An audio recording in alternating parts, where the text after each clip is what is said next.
very changeable, Heather. And I think it's important for people to realize that their old belief systems, their old past, all the things that they have done in the past don't necessarily rule who they are today, because the brain, we now know, is a very changeable organ.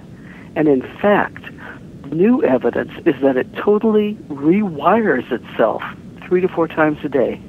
Very different from what was previously thought.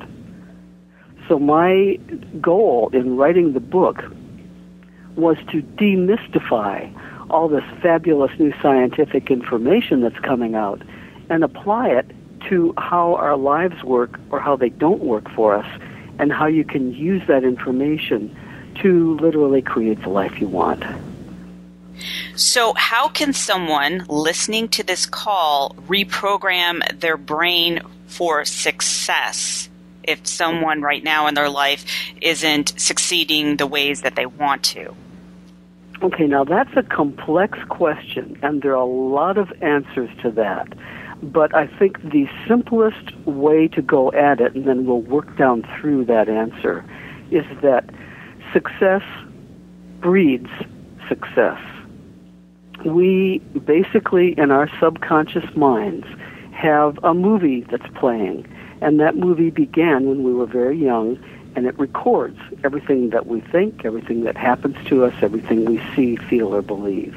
And that movie runs 24 hours an hour, or 24 hours a day, in the back of our minds, our subconscious mind. So that is what we're dealing with in terms of success.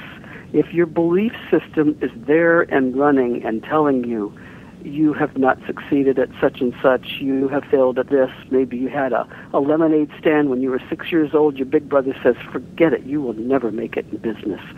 Those things are imprinted physically in your brain, and each then failure that would have occurred in your life, or each fear of failure from that, would build on that initial message. And we're talking about physical, actual creation of networks in the brain. Now, how to reverse that? Obviously, you cannot go and reprogram everything that ever happened to you. What you can do is you can soften the impact of negative experiences.